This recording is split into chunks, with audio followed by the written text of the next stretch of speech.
সাবেক রাষ্ট্রপতি জিয়াউর রহমান হত্যায় জড়িত মোজাফফরের এনআইডি তদন্তে নেমে চাঞ্চল্যকর তথ্য পেয়েছে আন্তর্জাতিক অপরাধ ট্রাইব্যুনালের প্রসিকিউশন টিম। তদন্তে উঠে এসেছে দেশের বিপুল সংখ্যক নাগরিকের এনআইডির তথ্য চলে গেছে ডার্ক ওয়েবে।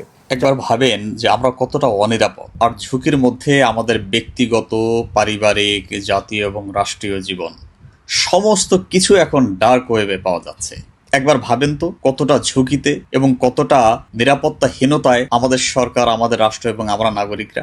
আমাদের জাতীয় পরিচয়পত্র থেকে শুরু করে ফ্যামিলি কার্ড, এমন কোনো তথ্য নেই যেগুলো ডার্ক ওয়েবে অ্যাভেলেবল না। একবার ভাবেন কে, কারা, কিভাবে রাষ্ট্রের এই অতি স্পর্শকাতর যে তথ্যগুলো, নাগরিকদের তথ্যগুলো, জাতীয় পরিচয়পত্রের যে তথ্যগুলো, সেগুলো কিভাবে কখন এই ডার্ক ওয়েবে দিল। তাহলে চিন্তা করতেই হয় যে আমরা কতটা ঝুঁকির মধ্যে আছি। আমাদের ব্যক্তিগত তথ্য, আমাদের জাতীয় তথ্য, আমাদের রাষ্ট্রীয় তথ্য সমস্ত কিছু অবলীলায় হর হামেশা এখন ডার্ক ওয়েবে পাওয়া যাচ্ছে।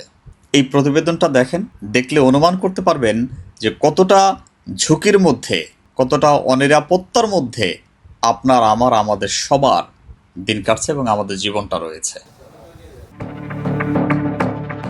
জাতীয় পরিচয়পত্র বা এনআইডি, যা নাগরিকদের পরিচয় প্রমাণে প্রধান সরকারি দলিল, একই সাথে বিভিন্ন সরকারি ও বেসরকারি সেবা গ্রহণের জন্য এটি অত্যাবশ্যক। তবে সম্প্রতি গ্রেপ্তার হওয়া জিয়াউর রহমান হত্যায় জড়িত মোজাফফরের এনআইডি তদন্তে নেমে চক্ষু চড়ক গাছ হয় প্রসিকিউশনের। সেখান থেকেই প্রথম জানা যায় দেশের সকল এনআইডির তথ্য চলে গেছে ডার্ক ওয়েবে।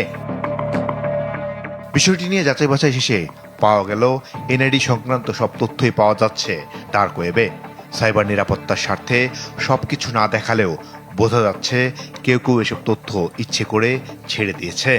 আমি সিস্টেম থেকে রিড করে বলছি, 1.5 মিলিয়ন থেকে শুরু করে 170 million total data registered voter সহ লিক হয়েছে।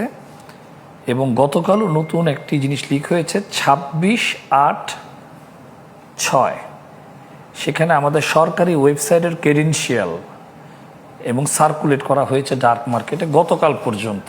বাংলাদেশের সরকার ক্যাবিনেট থেকে শুরু করে, মিলিটারি থেকে শুরু করে অনেক স্পর্শকাতর ডেটা এখন ডার্ক ওয়েবে আছে। সবচাইতে চিন্তার বিষয়, ডেটাগুলো গত মাস পর্যন্ত তারা আপডেট করেছে। তবে আছে আরো ভয়াবহ তথ্য। সরকারের ফ্যামিলি কার্ড, কৃষক কার্ড থেকে শুরু করে সব কার্ড হ্যাক করার জন্য এই গোষ্ঠী করে রেখেছে সব প্রস্তুতি। দেখুন, আমাদের নতুন সরকার নতুন যে সকল উদ্যোগগুলো নিচ্ছেন, ডার্ক ওয়েবের অলরেডি বট রেডি করে রেখেছে। এর মধ্যে অন্যতম গুরুত্বপূর্ণ ইস্যু হচ্ছে আপনার বিভিন্ন রকমের কার্ড। যে কার্ডগুলো আসলে যদি তৃতীয় পক্ষের কোনো ভেন্ডর এগুলো করে থাকে, তাদের সার্ভার, সাব ডোমেন, ডোমেন সব কিছুই অ্যাটাক করার জন্য ডার্ক ওয়েবে অ্যাভেলেবল পেলোড, ম্যালওয়্যার রেডি আছে। ঘটনা ঘটার পূর্বে আমরা সতর্ক থাকব। ফ্যামিলি কার্ড কিন্তু খুব গুরুত্বপূর্ণ। এনআইডি লিক হয়েছে, এই সময় আমরা যদি ফ্যামিলি কার্ড সহ, হেলথ কার্ড সহ অন্যান্য কার্ডের ইন্টিগ্রেশনের কাজ করি, তাহলে কিন্তু ভয়াবহ একটা সাইবার দুর্বৃত্তায়নের আশঙ্কা আমরা করছি। বিষয়টি নিয়ে এনআইডি কর্তৃপক্ষের সাথে যোগাযোগের চেষ্টা করা হলে আপাতত কথা বলতে চায়নি তারা। তবে আইটি বিশেষজ্ঞরা বলছেন সরকারের উচিত দ্রুত এ বিষয়ে নজর দেয়া। এটা খুব দ্রুত গতিতে তদন্ত সাপেক্ষে ব্যবস্থা নেওয়াটা জরুরি। মাসুদুর রহমান, চ্যানেল 24, ঢাকা।